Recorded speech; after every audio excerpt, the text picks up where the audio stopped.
Velcaris stood at the observation window of the battleship Harmonious Dawn, watching the stars streak past. His scaled hands rested behind his back in the formal stance of a Thalmir warrior. 15 years of service. 15 years of battle against the Scourge. 15 years without fear. The medals on his chest plate caught the light as he turned. 3 silver crescents for valor. 2 golden shields for leadership. 1 black star for the mission on Theta Prime, where he had held the line alone against 20 Scourge warriors. His clan would sing songs of his deeds for generations. Impressive collection, a voice said from behind him. Velcaris turned to see a human male approaching. The creature was small, barely reaching Velcaris' chest. No scales, no natural armor? Just soft pink skin covered by a uniform. The name tag read, Captain Day 1. Thank you, Velcaris said, his translator converting his words into the human language. Each one represents a battle survived. Day 1 nodded, his face showing that strange human expression they called a smile. We don't get medals much anymore. Too many battles. Not enough metal. Velcaris found this statement confusing. Humans had only joined the Galactic Coalition 20 years ago. How many battles could they have fought in such short time? His own people had been Coalition members for 3 centuries. You are new to space warfare, Velcaris said. It was not meant as an insult, just fact. In time, you will earn your honors. Day 1's smile grew wider. Maybe. Before Velcaris could respond, the ship's alarm began to sound. The red lights along the walls flashed in rhythm with the warning tone. Velcaris' hand went automatically to his plasma blade. All personnel to briefing room, the ship's computer announced. Priority 1 distress signal received. Velcaris moved quickly through the corridors. His powerful legs carried him faster than most species could run. When he arrived at the briefing room, others were already gathering. He recognized warriors from 6 different species. And 3 humans. Captain Day 1 was there, now wearing combat gear. Beside him stood a human female, shorter than Day 1 but carrying more weapons. Her name tag said Lieutenant Hannah. The 3rd human was older, with gray in his hair. Commander Taemin, his tag read, the mission commander. A 4-armed Quellan named stick activated the holographic display. A planet appeared, rotating slowly. Kepler 442b, Erstick said. Mining colony. Population of 3,000. Under attack by the Scourge. They broke through the outer defenses 6 hours ago. The display showed the colony. Red markers indicated Scourge positions. There were many red markers. We are the closest ship, Erstick continued. But this is volunteer only. The Scourge numbers are ... significant. Velcaris stepped forward without hesitation. I volunteer? Silence filled the room for a moment.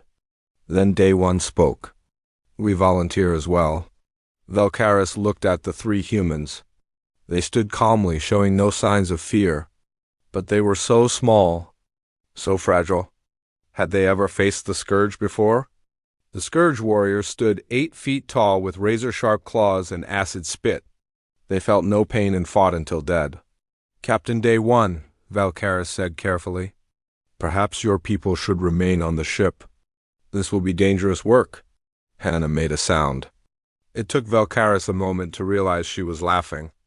Actually laughing at the suggestion. We appreciate the concern, Taemin said, his voice quiet and even. But we go where we're needed. Earstick looked uncomfortable but nodded. Very well. We drop in 30 minutes. Prepare your equipment. The meeting ended. Velcaris went to the armory to check his weapons. His plasma blade was fully charged. His scatter rifle had fresh power cells. His personal shield generator showed green status. Everything was ready. He noticed the humans preparing nearby. They carried different weapons than Coalition standard. Projectile weapons that threw metal pieces using chemical explosions. Primitive technology. Velcaris had studied human history. They had only discovered faster-than-light travel 60 years ago. They were children compared to the other Coalition species. Hannah was sharpening a knife. An actual metal blade, no plasma edge. Just sharpened steel. She ran the blade along a stone, making a distinctive sound. And she was humming, a tune Valkaris didn't recognize. "You seem calm," Valkaris observed. Hannah looked up. "Should I be worried? The Scourge are deadly opponents. They do not stop. They do not negotiate. They only kill." "Sounds familiar?" Hannah said. She went back to sharpening her knife. Valkaris felt something strange in his chest. Not quite fear. He had not felt fear since his first battle at age 16. But something else. Discomfort? Uncertainty?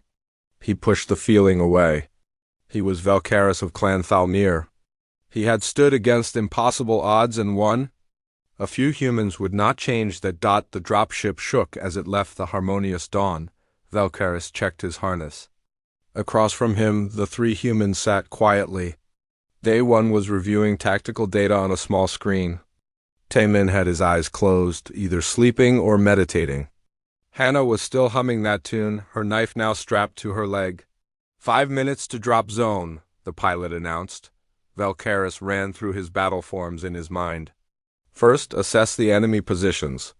Second, engage with honor and strength. Third, protect the weak. Fourth, claim victory or die trying. These were the 4 principles of Thalmir combat. They had served his people for thousands of years. "You fight with honor?" Valkaris asked the humans. Day one looked up from his screen. "We fight to win. That is not the same thing." "No," Day one agreed. "It's not." The dropship lurched as it entered the planet's atmosphere. Through the window, Valkaris could see fire and smoke rising from the colony. The Scourge were already burning everything. 30 seconds, the pilot called. Valkaris stood, his hand on his plasma blade.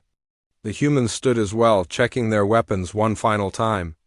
Hannah caught Valkaris staring and gave him that strange human smile. Her teeth were so small. Not meant for tearing flesh like a predator. Not meant for grinding plants like prey animals. Just small, flat, weak teeth, but her eyes.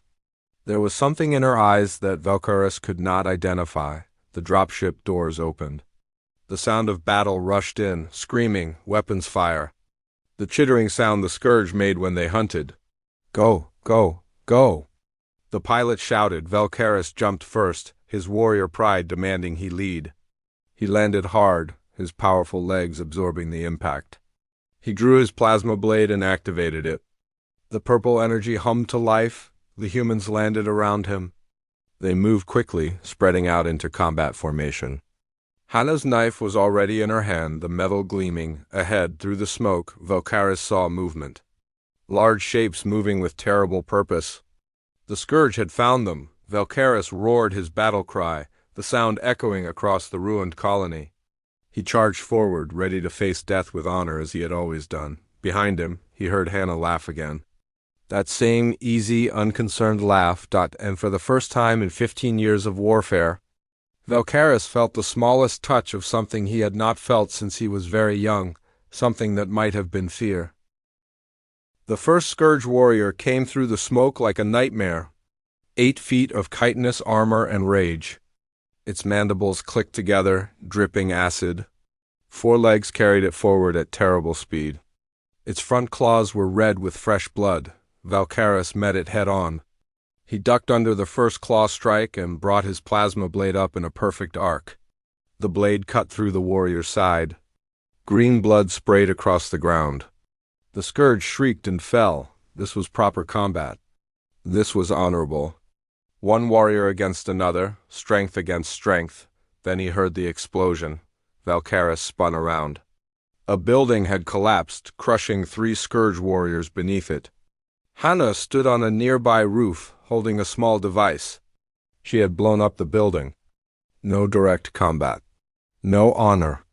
Just cold efficiency. She jumped down from the roof, landed in a roll, and came up running. 2 more Scourge emerged from an alley. Hannah didn't slow down. She threw something small.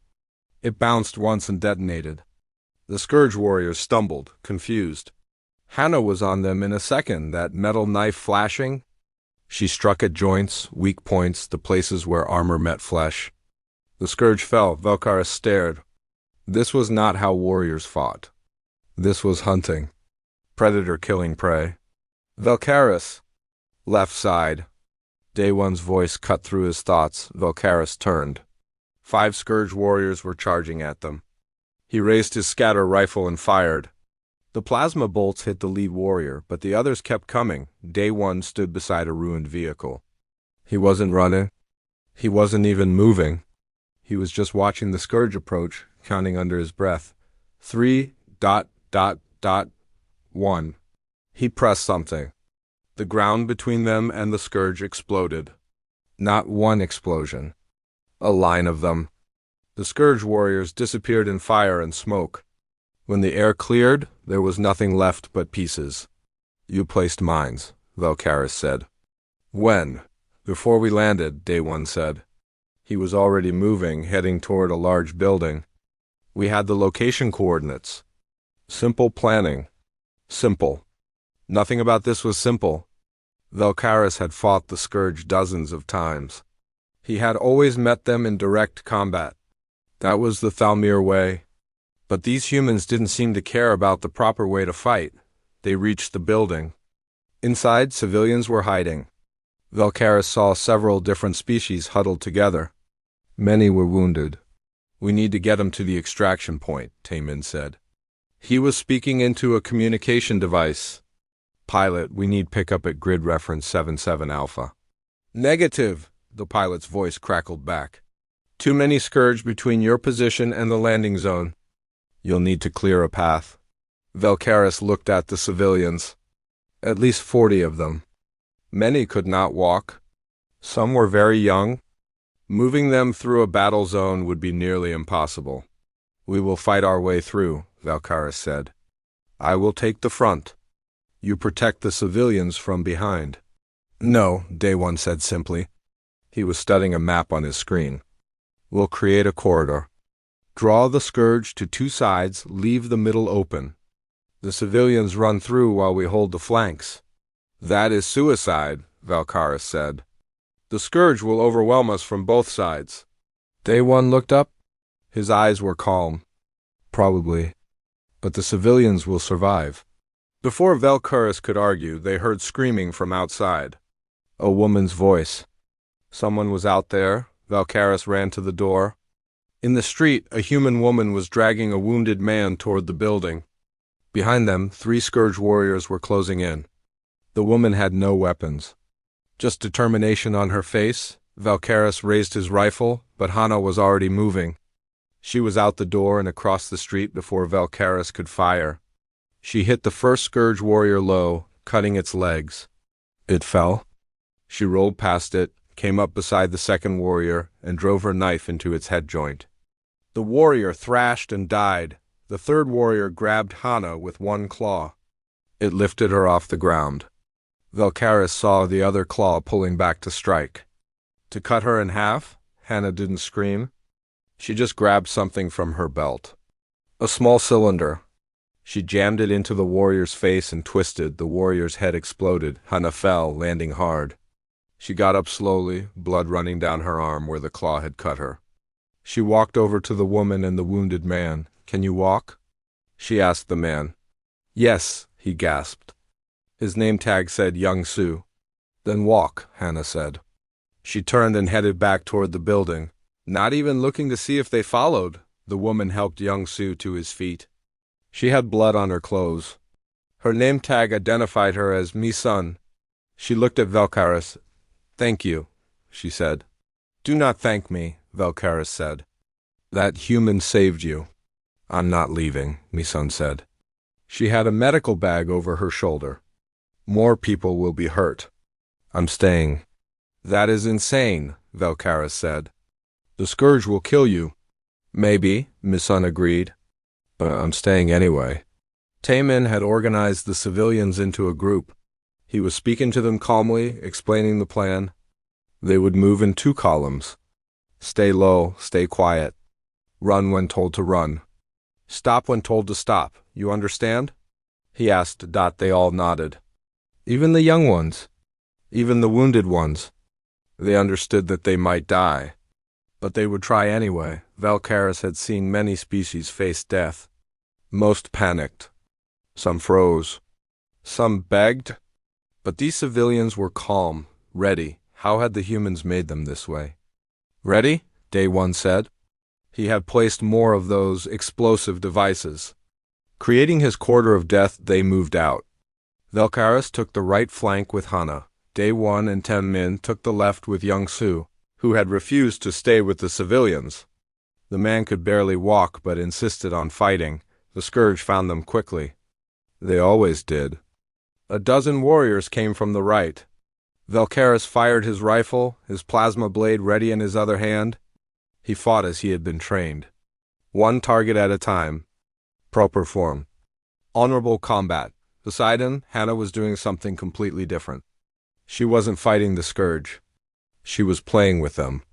She threw a device that made a loud noise. The scourge turned toward it. She fired at the ground near their feet, creating dust clouds. She led them into obstacles, into each other, into positions where Valkaris could strike easily. It was like watching someone hurt animals. Not fighting warriors, just moving obstacles. Why do you fight this way? Valkaris asked between shots. Because it works, Hana said. She threw another device. This one sprayed sticky foam. 2 scourge warriors got tangled in it. She shot them while they struggled. Honor doesn't matter if you're dead. From the left side, Valkaris heard Day One's voice, calm, steady, directing Taemin and Young Su like pieces on a game board. 3 coming from north. Taemin suppressing fire. Young Su, fall back 6 meters. I'll take them when they pass the red building. Explosions followed his words. The scourge died according to his plan. In the middle, the civilians were running, following Taemin's instructions exactly, not panicking, not screaming, just surviving. More scourge came. Too many to count. The scourge didn't care about losses. They just kept coming. Wave after wave, Valkaris felt fatigue in his arms. His plasma blade was getting heavy. He had been fighting for what felt like hours. But the humans showed no signs of slowing down. Hannah was bleeding from multiple wounds now. She had lost her knife somewhere. She was using a piece of metal debris as a weapon. Still fighting? Still laughing. Why are you laughing? Valkaris shouted over the sounds of battle. Because we're winning.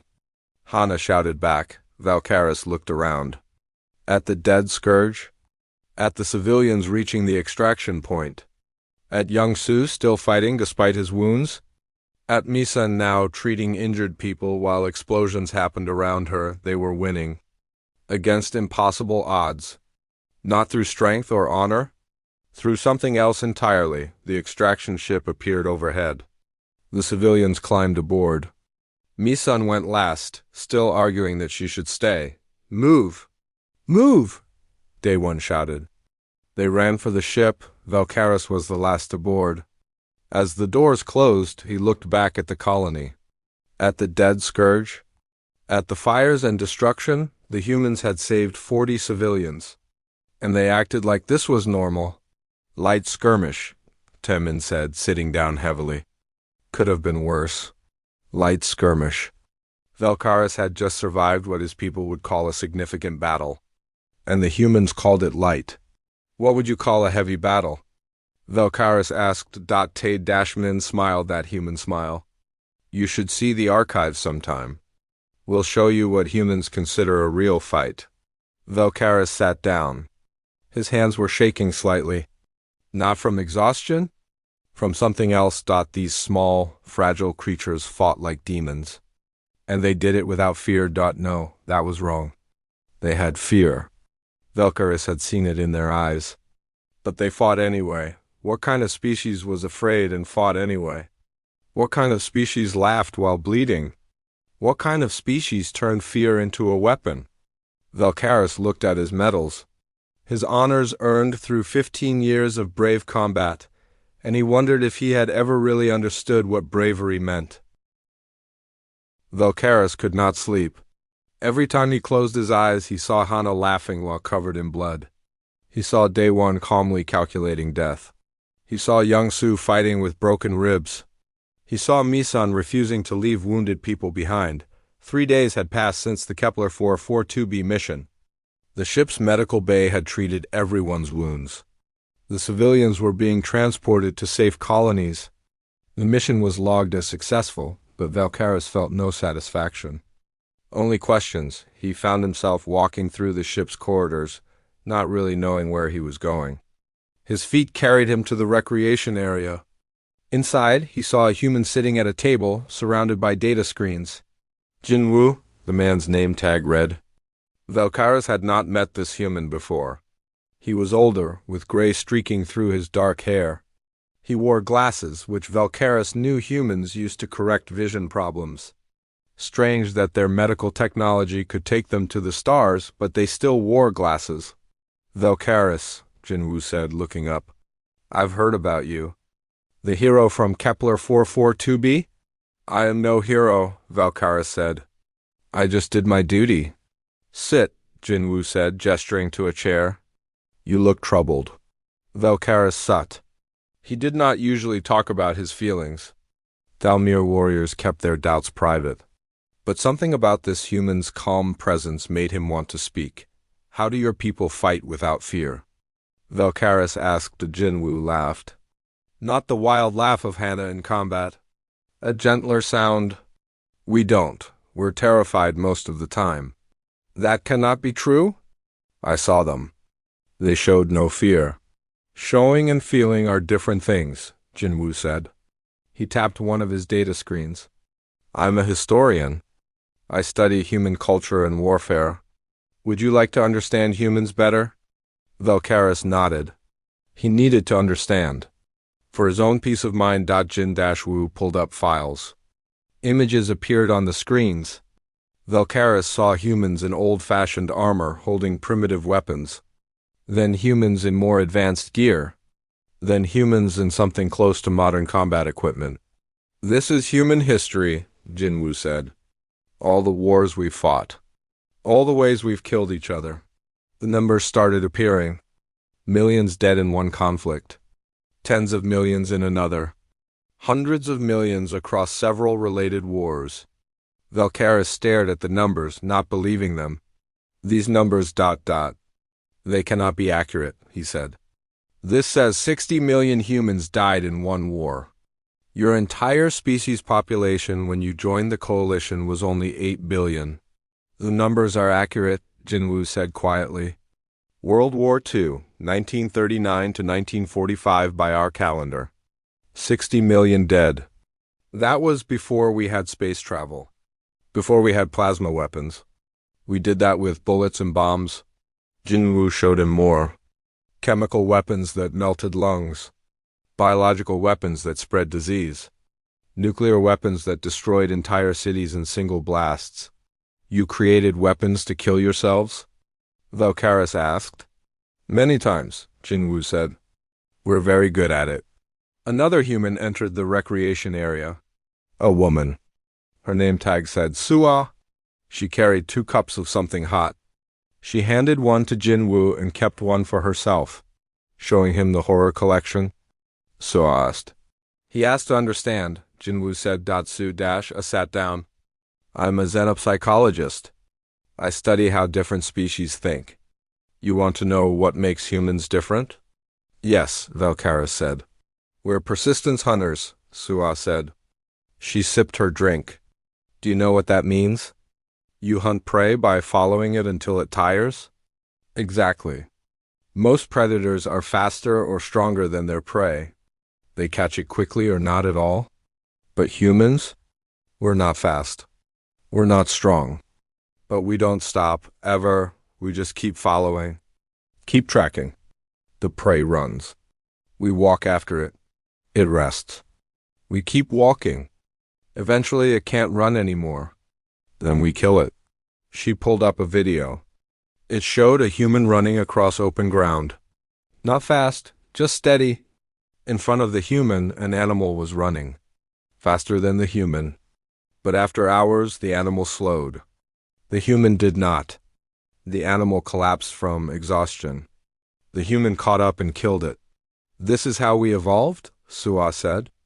We're built to just keep going. Most species fight until they're hurt, then retreat. Humans fight until we're dead. There's no retreat in our DNA. Velkaris thought about this. About Young Su fighting with broken ribs. About Mei-san refusing to evacuate. About Hana laughing while bleeding. Show him the nuclear section, Sua said to Jin-Wu. Jin-Wu pulled up new files. Velkaris saw mushroom clouds. Destroyed cities? Numbers of dead that made his head hurt. We created nuclear weapons in 1945, Jin-Wu said. 2 years later, we had enough to destroy every major city on Earth. 10 years later, we had enough to end all life on the planet. 20 years later, we had enough to destroy Earth several times over. Why would you create such weapons? Velkaris asked. To threaten each other, Jin-Wu said simply. We had a policy. Mutually assured destruction.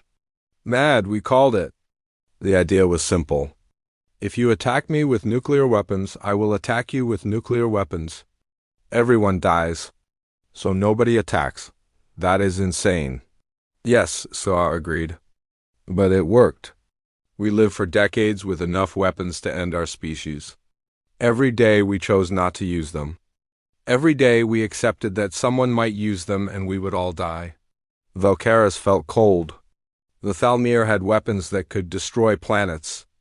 But they kept them in secure vaults, only to be used in the most extreme situations. The idea of everyone having such weapons ready to use at any moment was unthinkable. We almost destroyed ourselves several times, Jin-Wu continued. He showed Velkaris records of incidents. Times when nuclear weapons were almost launched by mistake. Times when one person's decision prevented total war. This man, Jin-Wu pointed to a picture, saved the world. His name was Stanislav. His computer said nuclear missiles were incoming. His orders were to launch our missiles in response. But he didn't believe the computer. He waited. He was right. It was a false alarm.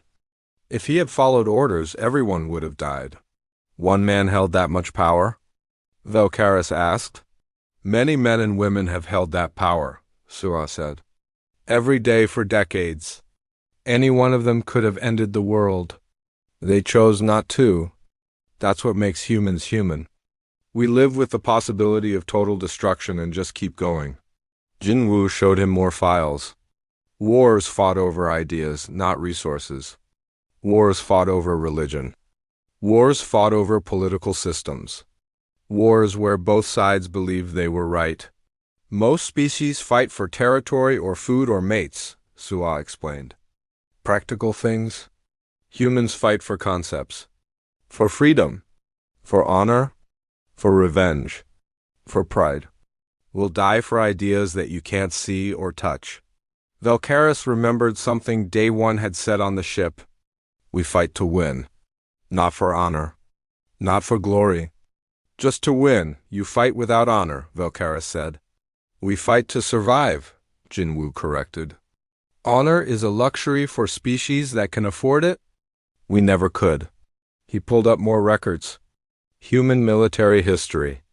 Every time another species tried to conquer humans, the conquerors were destroyed.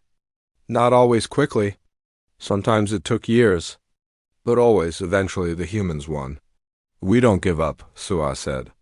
That's the secret. Other species calculate odds. They retreat when the cost is too high. Humans just keep fighting until we win or we're all dead. Usually we win. Jin-Wu showed footage from human history.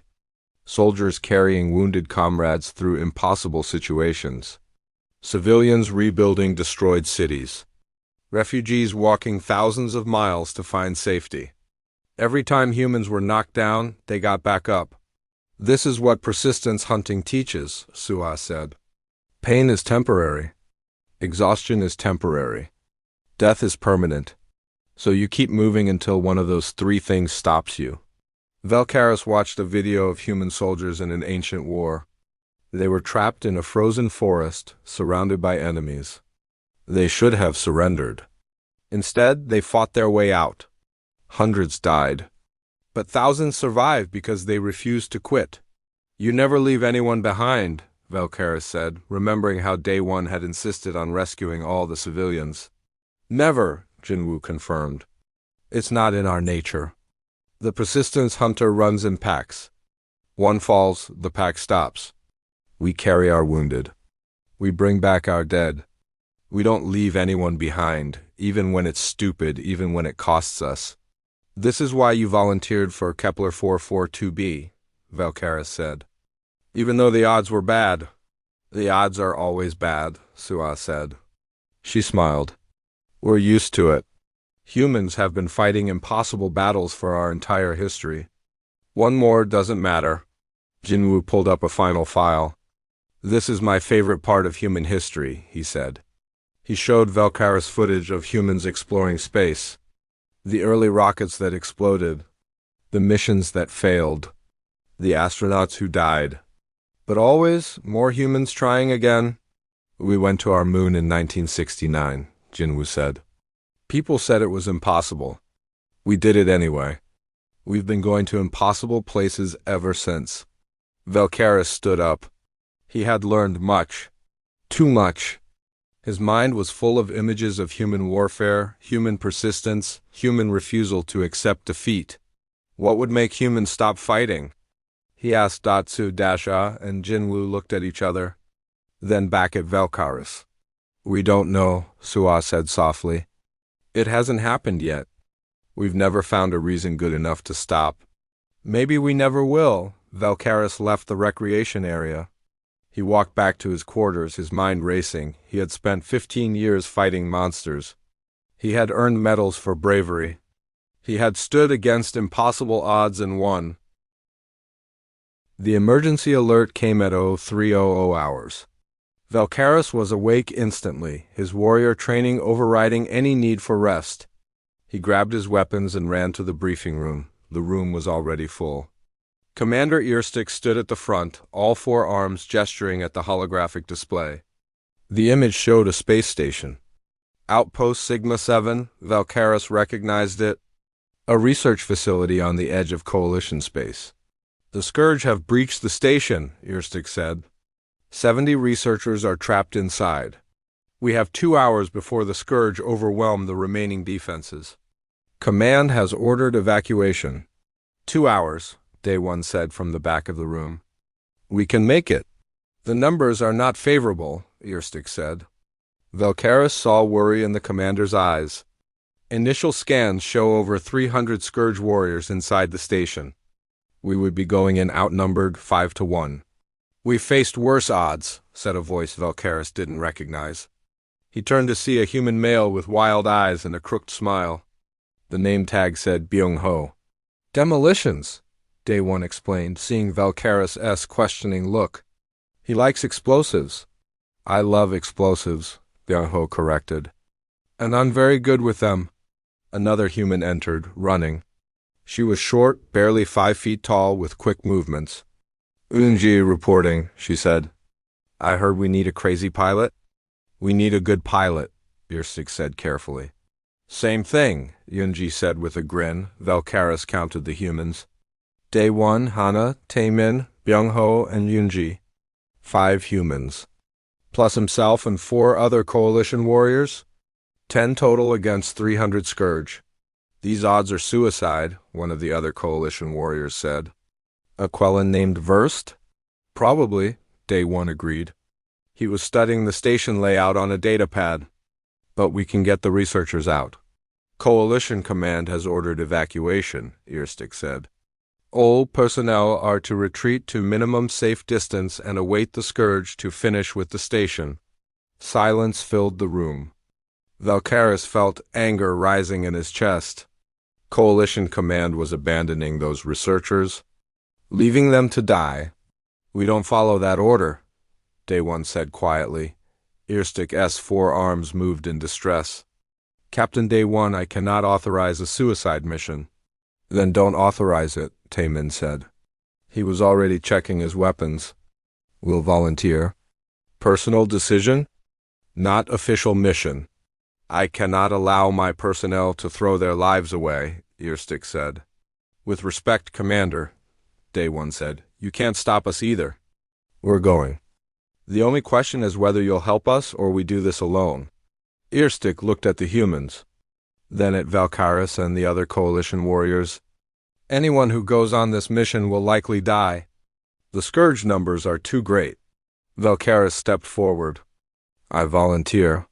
He expected the other coalition warriors to follow. They did not. Verse looked down at the floor. The others found reasons to check their equipment. We understand, Day One said. No anger in his voice, no judgment. Valkyris, you don't have to come either. This isn't your fight.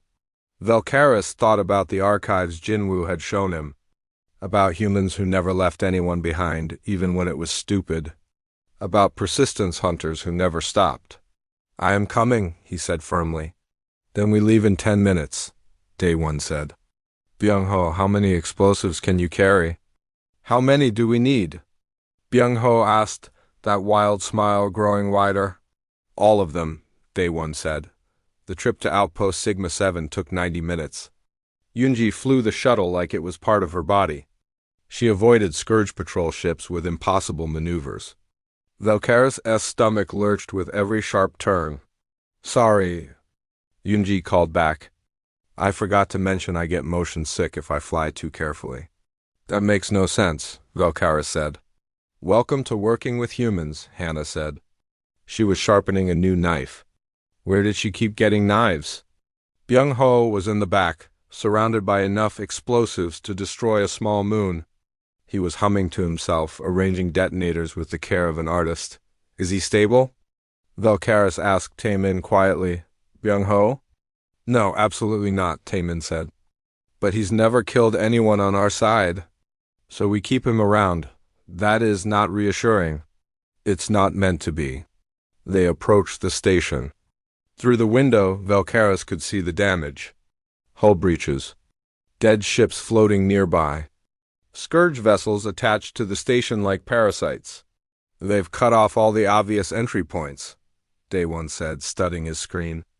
We'll need to go through a damaged section. Here. He pointed to a hole in the station side. That section has no atmosphere, Valkyris said. And it's crawling with Scourge. I know, Day One said. Yoonji, can you get us there? Can I get us there? Yoonji laughed. Watch this. The shuttle spun, dove, and somehow slipped through the gap in the station's hull. Scourge warriors scattered. The shuttle crashed into a wall, bounced, and skidded to a stop. Perfect landing, Yoonji said proudly. We are all going to die, Valkyris muttered. Probably, Hannah agreed cheerfully. They exited the shuttle in their combat suits. The station was dark. Emergency lights flickered. Valkyris could hear the Scourge chittering in the distance. They were everywhere. Researchers are in the central lab, Day One said. 6 sections away. Byung-ho, start placing charges. We'll need to create barriers to slow the Scourge. Creating barriers? Byung-ho said. I thought we were making escape routes? Both, Day One said. Create chaos. Make them react to us instead of hunting the researchers. They moved through the station. Valkyris led the way, his plasma blade lighting the darkness. Behind him, the humans moved with terrible efficiency. Byung-ho placed explosives at every junction. Hannah marked routes on the walls. Taemin kept track of everyone's position. The first group of Scourge found them in Section 3. 20 warriors. Valkyris engaged them directly, his blade cutting through chitin and flesh. Beside him, Hannah fought with her knife in a strange grace. She made it look like a dance. Behind them, Day One called out instructions. Valkyris, draw them left. Hannah, fall back 3 meters. Byung-ho, ready charge 7. Valkyris drew the Scourge left. They followed, thinking they had him trapped. Byung-ho pressed a button. The floor exploded, and half the Scourge fell through into the section below. They kept moving. More Scourge came. More explosions followed. The station shook with each blast. Valkyris lost count of how many Scourge they killed. They reached Section 5 when Coalition Command contacted them. This is Fleet Commander Tresh. All personnel are ordered to evacuate immediately. The station is lost. Retreat to minimum safe distance. Negative, Day 1 said. We're almost to the researchers. Captain Day 1, this is a direct order. Evacuate now. Orders received, Day 1 said. We decline. You cannot decline an order. We just did, Taemin said. He cut the communication dot in Section 6. They found the Scourge waiting for them. Not 20?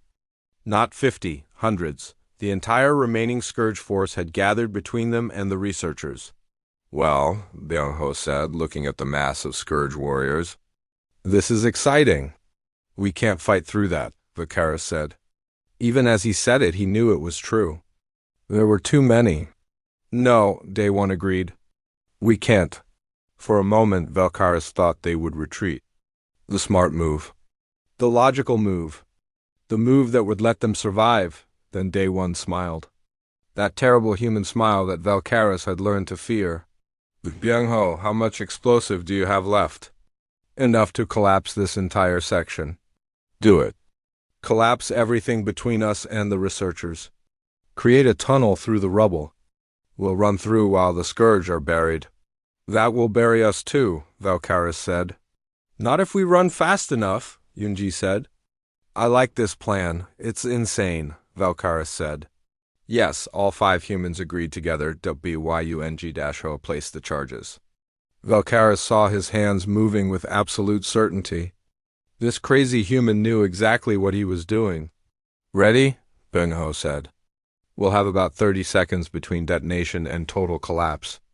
And we need to be at least 50 meters down the corridor when it blows. 50 meters in 30 seconds while the station collapses around us. Valkaris repeated, while running past Scourge warriors. Hannah added, This is the worst plan I have ever heard. Valkaris said, It's not even in our top 10 worst plans. Taemin said. BYUNG-O held up the detonator. On 3, 1.2. 3. The explosion was massive. The floor, walls, and ceiling began collapsing. Valkaris ran. He had never run so fast in his life. Around him, the humans were running too. Hannah was laughing. Actually laughing as the station fell apart. Scourge warriors tried to stop them. Hannah cut them down without breaking stride. Byung-ho threw smaller explosives behind them, creating more chaos. Inji was somehow faster than everyone, pulling Valkaris along when he slowed. The tunnel Byung-ho had created was ahead. A gap in the falling debris. They dove through it. The collapse followed them. Valkaris felt rubble hit his back. His suit's shields flickered. They burst through into the central lab. The researchers were there, huddled together in terror. Behind them, the tunnel collapsed completely. Sealing off the Scourge. We're here to rescue you, Day 1 said calmly. As if they hadn't just survived something impossible, getting back to the shuttle was easier. The Scourge were disorganized, confused by the explosions. Yoonji flew them out through another hole in the station's hull. As they escaped, Valkaris looked back. The station was falling apart. The Scourge were trapped inside, dying in the destruction. We saved them, he said, surprised. The War Council met in the largest chamber of the Coalition flagship Unity's Promise. Representatives from 30 species filled the room. Valkaris stood near the back, his position reflecting his relatively low rank despite his medals. Fleet Admiral Kresh, a massive Quellan with silver-tipped arms, activated the holographic display. A massive ship appeared. The Scourge Hive Mother, the source of all Scourge warriors, the brain that controlled the Hive mind. We have located it, Kresh said. Deep in the Void Nebula. If we destroy the Hive Mother, the Scourge lose their coordination. The war ends. Silence filled the chamber. Every species knew what this meant. The Hive Mother would be protected by thousands of Scourge warriors. Maybe tens of thousands. Getting close enough to destroy it would require going through all of them. This is a suicide mission, someone said. Yes, Kresh agreed. But it ends the war. The question is who volunteers? More silence. Valkaris looked around the room. He saw warriors from every species. Brave soldiers who had fought the Scourge for years. None of them spoke. Then a human voice broke the silence. "We volunteer." Velkaris turned. Captain Day 1 stood up. Behind him, every human in the room also stood. 20 humans total. They all wore the same calm expression, all of you. Kresh asked. "All of us," Day 1 confirmed. "You understand this is almost certainly death?" "We understand," said a human Velkaris didn't recognize. His name tag read Hyanwu. He was shorter than Day 1, but carried himself like a coiled weapon. "We volunteer anyway." Kresh looked at the other species representatives. "Anyone else?" Slowly, Velkaris stood up. "I volunteer." Kresh looked surprised. "Velkaris of Clan Thalmir. Your service record is impressive. But this mission, I volunteer," Velkaris repeated firmly. Other warriors began standing. Not many, out of 300 in the chamber. Only 47 total volunteered. 20 humans. 27 from other species, including Velkaris. 47, Kresh said quietly, against the entire Scourge fleet. "We've faced worse odds," said a human female. Her name tag said Nari. She worked in communications but was volunteering for combat anyway. Kresh looked like he wanted to argue. Instead, he just nodded. "You leave in 6 hours. May the stars guide you home." Velkaris prepared his equipment carefully. This would be his last battle. He knew that with certainty. The mathematics were simple. 47 warriors against thousands of Scourge. They would destroy the Hive Mother, but none of them would survive. He thought about his clan. About the songs they would sing of his final battle. About the honor of dying in combat. Then he thought about the humans. They didn't have songs waiting for them. They didn't fight for honor. They fought because someone had to. "Ready?" Hannah asked. She appeared beside him, carrying enough weapons for 3 soldiers. "As ready as I can be to die," Velkaris said. "We're not dying," Hannah said.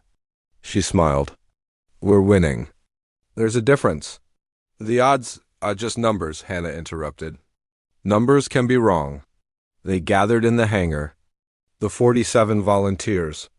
20 humans looked calm. The 27 from other species looked nervous. Velkaris wondered which group he belonged to now. Hyunwoo stepped forward. He would lead the assault team. He spoke quietly, but everyone listened. "This is simple," he said. "We get to the Hive Mother. We plant the charges. We detonate. The war ends. And we die," someone said. "Maybe," Hyunwoo acknowledged. "Maybe not. Either way, the mission succeeds. That's what matters." He started singing. A low, rhythmic song in the human language. Velkaris' translator struggled with the old words. Something about mountains and rivers and never surrendering. The other humans joined in. Their voices filled the hangar. It wasn't beautiful, but it was powerful. The sound of humans preparing for death. When the song ended, Hyunwoo looked at everyone. "We don't leave anyone behind, alive or dead. Everyone comes home, even if it costs the mission?" someone asked. "Everyone comes home," Hyunwoo repeated. "That's not negotiable." They boarded the assault ships. Yunji would pilot the lead ship. Byung-ho had filled every spare space with explosives. Taemin coordinated the fleet movements. Day 1 calculated attack patterns. The journey to the Void Nebula took 3 hours. Velkaris spent the time watching the humans. They didn't seem afraid. They joked with each other. They talked about what they would do after the mission, even though they all knew there would be no after. No-R. I sat beside him. "You seem troubled," she said. "I am trying to understand," Velkaris said. "How can you be calm?" "We are going to our deaths." "Maybe," Nari said. She was adjusting her communications equipment. "But we've been going to our deaths for our entire history. We're still here. So maybe we'll survive this too." "The odds, humans are bad at accepting odds," Nari said. She smiled. "We prefer making our own luck." The Void Nebula appeared ahead. Dense clouds of gas and dust. Inside, the scanners detected massive energy readings. The Hive Mother. "Scourge fleet approaching," Unji said. "Count is." A lot. I'm seeing at least 3,000 ships. 3,000, someone whispered in horror. Could be worse, Byung-ho said cheerfully. Could be 4,000. The scourge ships came at them like a wave. The assault ships dove into the nebula, using the dense gas for cover. Yunji flew like she was dancing, avoiding fire that should have destroyed them 10 times over. First wave incoming, Day 1 called out. All ships, pattern Delta 7. The assault ships scattered, then reformed. It was a maneuver Valkyris had never seen. Confusing, unpredictable, the scourge ships tried to follow but couldn't match the coordination. They lost 2 ships in the first engagement. 14 warriors dead. The survivors kept going. Second wave, Taemin said. Bigger? They're adapting to our pattern. Then we change the pattern, Hyun-woo said. He was standing at the front of the ship, completely calm. Yunji, you know what to do? I know what not to do, Yunji said. We're doing that. The ship spun, inverted, and somehow slipped through a gap in the scourge formation that shouldn't have existed. Behind them, other assault ships followed. Trusting the crazy human pilot completely, they broke through the scourge fleet. Ahead, through the nebula's gas, Valkyris saw it. The Hive Mother. A ship the size of a small moon, organic, alive, covered in scourge warriors like scales. Landing teams, prepare, Hyun-woo said. We're going in. The assault ships crashed into the Hive Mother's hull. Not docked, crashed. They breached through the organic armor and spilled. Warriors into the interior. Valkyris found himself running through living corridors. The walls pulsed. The floor moved. Scourge warriors came from every direction. Hyun-woo led the charge, singing that war song again. He moved like death itself, his weapons cutting through scourge without slowing. Behind him, the humans followed. They had stopped being individuals. They moved as one unit, protecting each other, covering weaknesses, creating strength through coordination. Valkyris fought beside them. His plasma blade sang its deadly song. But he noticed something. He was fighting differently now. Not the formal Thalmir style. He was fighting like the humans taught him, efficient, ruthless, effective. They lost more warriors. A Quellan named Verstak went down under 3 scourge warriors. Hannah killed all 3 but couldn't save Verstak. She picked up his body anyway. Carried it while fighting. Because humans didn't leave anyone behind. Core chamber ahead, Day 1 said. He was bleeding from multiple wounds, but his voice was steady. Byung-ho, you ready? Born ready, Byung-ho said. He was covered in scourge blood, but still smiling that crazy smile. They breached into the core chamber. The heart of the Hive Mother. A massive organic brain that pulsed with sickly light. Scourge warriors filled the chamber. Hundreds of them. Protecting their mother. Clear a path, Hyun-woo ordered. Byung-ho needs 90 seconds to plant the charges. 90 seconds. Valkyris knew they didn't have 90 seconds. The scourge were too many, but the humans charged anyway. They created a wall with their bodies. They held the line while Byung-ho ran to the brain, placing explosives with careful precision. Nari stayed at the entrance, transmitting coordinates. Scourge warriors overwhelmed her position. She kept transmitting even as they cut her down. Her last words were coordinates confirmed. Day 1 detonated something. A massive explosion that collapsed part of the chamber. He was caught in the blast. Valkyris saw him fall. Saw him get up. Saw him keep fighting with broken bones. 60 seconds, Byung-ho called out. Hannah took a blast meant for Valkyris. The scourge acid hit her side, burning through armor. She screamed but didn't fall. She turned and killed the warrior that shot her. 40 seconds? Taemin's position was overrun. He detonated his remaining explosives, taking 20 scourge warriors with him. Valkyris saw the explosion. Saw no way Taemin could have survived. 20 seconds. Hyun-woo was covered in wounds but still fighting. Still singing that war song. The other humans sang with him, even the dying ones.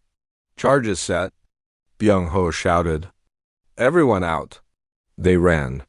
Through corridors filled with scourge. Over bodies of fallen comrades. Valkaris was carrying a wounded human named Subin. She had lost a leg but was still firing her weapon. They reached the assault ships. Yunji had somehow kept one ship operational. "Get in?" she screamed. Valkaris counted heads. 27 left. They had started with 47. 20 were dead or dying. "Where's Bing Ho?" someone asked.